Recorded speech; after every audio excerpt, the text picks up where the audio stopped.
अस्सलाम वालेकुम। आज की इस वीडियो में हम कोर्स का थर्ड पार्ट स्टार्ट करने वाले हैं। अब तक की इस कोर्स की जर्नी में हमने कोर्स के 2 पार्ट्स कवर किए हैं, जिसमें हमने learning in school, prior knowledge, mindset, etcetera जैसे टॉपिक को कवर किया है। आई होप कोर्स के दोनों पार्ट्स आपके बच्चों की लर्निंग और उनके माइंडसेट की ग्रोथ में आपके मददगार साबित हुए होंगे। तो इस उम्मीद के साथ हम कोर्स का थर्ड पार्ट स्टार्ट करते हैं, जिसमें हम स्टूडेंट की लर्निंग स्ट्रेटजीज और कॉग्निटिव लोड से रिलेटेड बात करेंगे। तो चलें वीडियो स्टार्ट करते हैं। अक्सर औकात ऐसा होता है कि हम कोई बुक पढ़ रहे होते हैं और 2 to 3 पेजेस पढ़ने के बावजूद भी हमें नहीं पता चलता कि हम क्या पढ़ रहे हैं। या अक्सर ऐसा होता है कि हमारी अम्मी या घर का कोई अफराद हमें किसी काम का बोलता है, मगर उसके 1 सेकंड बाद हमें याद ही नहीं होता कि उसने क्या बोला है। और अक्सर स्टूडेंट्स को तो ये शिकायत होती है कि वो पूरा दिन स्टडीज़ को देने के बावजूद भी अपनी इन्फॉर्मेशन लॉन्ग टर्म मेमोरी तक सेव नहीं कर पा रहे होते। तो क्या कभी आपने ये सोचने की कोशिश की है कि इसकी क्या वजूहात हैं? क्यों हम किसी काम पर फोकस नहीं कर पाते, या क्यों हम कुछ ही देर में सब कुछ भूल जाते हैं? तो इन तमाम प्रॉब्लम्स की सबसे बड़ी वजह है कॉग्निटिव लोड। तो अब आप लोग ये सोच रहे होंगे कि कॉग्निटिव लोड क्या है? तो वो अमाउंट ऑफ इंफॉर्मेशन जो मेमोरी एक ही टाइम में होल्ड करे कॉग्निटिव लोड कहलाता है। तो चलें इसे मैं एक एग्जांपल के थ्रू समझाने की कोशिश करती हूँ। जैसे कि मीडियम साइज का प्लास्टिक बैग में हम एक limited amount of weight carry कर सकते हैं, 1 या 1.5 kg। अगर उससे ज़्यादा हम वेट उस प्लास्टिक बैग में फिल करके कैरी करने की कोशिश करेंगे तो वो प्लास्टिक बैग कुछ ही देर बाद फट जाएगा और सारी चीज़ें नीचे गिर जाएंगी।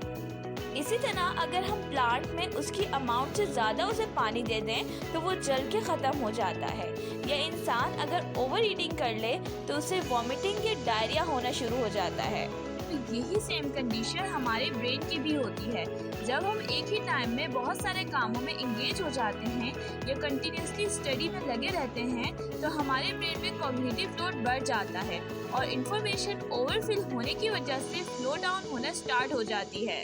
तभी अक्सर स्टूडेंट्स को ये शिकायत होती है कि वो अपनी स्टडी में दिन रात लगा देते हैं, बट फिर भी उनके मार्क्स अच्छे नहीं आ पाते, या अगर याद भी हो जाए तो एग्जाम्स के दौरान भूल जाते हैं, क्योंकि उनके ब्रेन में मौजूद इंफॉर्मेशन ओवरफिल होने की वजह से ज़ाया हो जाती है। तो इस कंडीशन में टीचर को चाहिए कि वो लिमिटेड अमाउंट ऑफ इंफॉर्मेशन बच्चों तक ट्रांसफ़र करें, ताकि स्टूडेंट्स अपनी इंफॉर्मेशन को होल्ड कर सकें। इसके साथ साथ टीचर्स को चाहिए कि वो स्टूडेंट्स को डिफरेंट लर्निंग स्ट्रेटजीज से इंट्रोड्यूस करवाएं, जैसे कि 1 आवर स्टडी के बाद 20 to 30 मिनट का ब्रेक दें, ताकि स्टूडेंट्स अपना माइंड रिफ्रेश कर सकें और न्यू आने वाली इंफॉर्मेशन को रीफिल कर सकें। और स्टडी के अलावा बच्चों को डिफरेंट एक्टिविटीज़ में इंगेज रखें, जैसे स्पोर्ट्स, पेंटिंग एक्सेट्रा, ताकि कॉग्निटिव लोड ना बढ़ने की वजह से स्टूडेंट्स अपनी इंफॉर्मेशन लॉन्ग टर्म मेमोरी में इजीली सेव कर सकें। तो इन टीचिंग स्ट्रेटजीज के थ्रू टीचर अपने स्टूडेंट की लर्निंग को इंड्यूरिंग और ड्यूरेबल बना सकती हैं। तो चलें वीडियो के एंड में क्यों ना हम भी अपनी वीडियो का एक बार ओवरव्यू कर लें, ताकि हमारी इंफॉर्मेशन भी हमारी लॉन्ग टर्म मेमोरी में इजीली सेव हो सके। Specific time amount of information अपने माइंड में होल्ड करना कॉग्निटिव लोड कहलाता है। अगर कॉग्निटिव लोड बढ़ जाए तो इंफॉर्मेशन ओवरफिल होने की वजह से ज़ाया हो जाती है। स्टूडेंट्स की लर्निंग को इंड्यूरिंग बनाने के लिए टीचर्स को चाहिए कि वो लिमिटेड अमाउंट ऑफ इंफॉर्मेशन बच्चों तक ट्रांसफ़र करें।